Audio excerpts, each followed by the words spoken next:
என்னென்னா மிளகு பொங்கல், வெண்பொங்கல். இன்றைக்கி நம்ம வீட்டு சமையலில் வெண்பொங்கல், அதாவது மிளகு பொங்கல் எப்படி செய்யறதுன்னு பார்க்கலாம். முதல்ல ஒரு கிளாஸ் அரிசி எடுத்து வச்சுருக்கேன், பச்சரிசி. இதை போட்டுக்கிறேன். இதுக்கு ஒரு அரை கிளாஸ் பருப்பு, இந்த அளவு பருப்பு சேர்த்துக்கங்க. இது ரெண்டையும் சேர்த்து நல்லா கழுவிட்டு விசில் போட்டு வச்சு எடுத்துட்டு தாளிக்கிற பொருள்லாம் காட்டுறேன். அந்த அரிசி எடுத்த கிளாஸ்லேயே ஒரு 3 கிளாஸ் தண்ணி ஊற்றிக்கிறேன். தண்ணி ஊற்றிருக்கேன். தண்ணி பத்தலைன்னு இறக்கி குக்கரை வச்சுட்டு திறந்து பாருங்கள். தண்ணி பத்தலைன்னா ஒரு அரை கிளாஸ் சேர்த்துக்கலாம். அதிலேயே சூடு இருக்கிறதுனால சேர்த்துக்கலாம். நம்ம இதுக்கு தேவையான உப்பு போடுறேன். இப்போ கொஞ்சம் தான் உப்பு போட்டு ஒரு 3-4 விசில் நல்லா குழையிற வரைக்கும் வச்சுக்கோங்க. விசில் போட்டு ஒரு 4 விசில் நல்லா சாதம் குழையிற அளவுக்கு வச்சுக்கோங்க.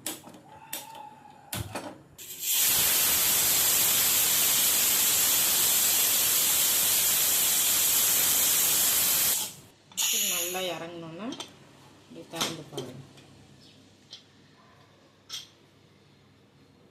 திறந்துட்டு இப்படி நல்லா குழச்சிக்கணும். நான் வச்ச தண்ணியே இதுக்கு சரியாக இருக்குது. ஆறுனுச்சுன்னா கொஞ்சம் திக்காகும். நல்லா பொங்கல் இந்த அளவுக்கு வரணும். நான் இதில் இன்னும் ஒரு 1/4 கிளாஸ் அளவு தண்ணி சேர்த்துக்கிறேன்.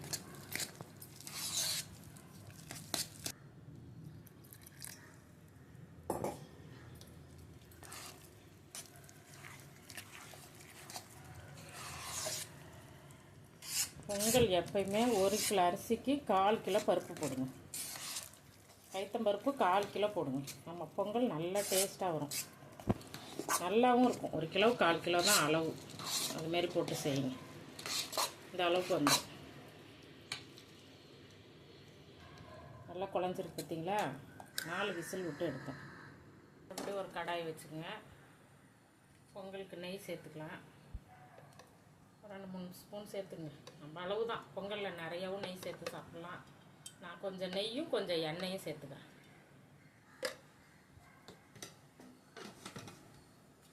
அதில் ஒரு ஸ்பூன் அளவுக்கு மிளகு சீரகம். பொங்கல் கொஞ்சமாக இருக்கிறதுனால 1 ஸ்பூன் அளவு மிளகு சீரகம்.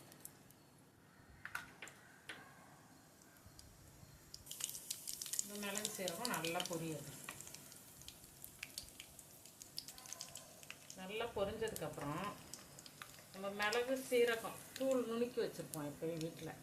இந்த மாதிரி மிளகு சீரகம் பொடி பண்ணி இப்படி 1 ஸ்பூன் அதில் போட்டுக்கணும்.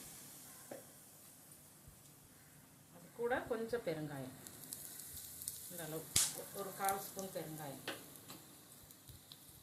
அதுக்கப்புறம் இந்த பொடியாக சும்மா கொஞ்சோண்டு இஞ்சி சேர்த்துக்கேன். இதை போட்டுக்கணும். இதையும் போட்டு கருவேப்பிலையும் போட்டு இவ்வளோதான். நான் இன்றைக்கி முந்திரி போடலை. முந்திரி போட்டு செய்யலாம். முந்திரி வேணும்னா போட்டுக்கலாம், இல்லைன்னா இல்லை, பார்த்துங்க. இப்போ இந்த தாளிப்பு எடுத்து பொங்கலில் போட்டு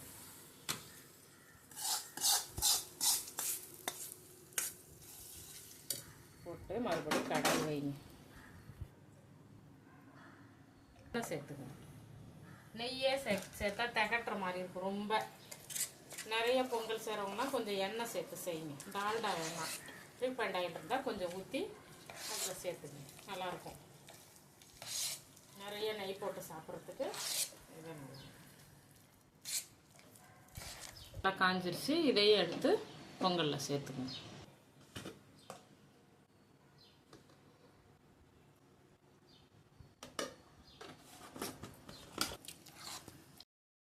ஈஸியாக பொங்கல் எப்படி பண்ணுறதுன்னு உங்களுக்கு செஞ்சு காட்டிருக்கேன். நீங்களும் உங்கள் வீட்டில் செஞ்சு சாப்பிட்டு பார்த்துட்டு கமெண்ட் பண்ணுங்கள், ஷேர் பண்ணுங்கள், லைக் பண்ணுங்கள், சேனலை சப்ஸ்கிரைப் பண்ணுங்கள். அப்போ தான் நான் போடுற வீடியோ ஒன்று உங்களை வந்து சேரும். ஈஸியாக செய்கிற சமையலை நீங்கள் தொடர்ந்து பார்க்கலாம். நன்றி.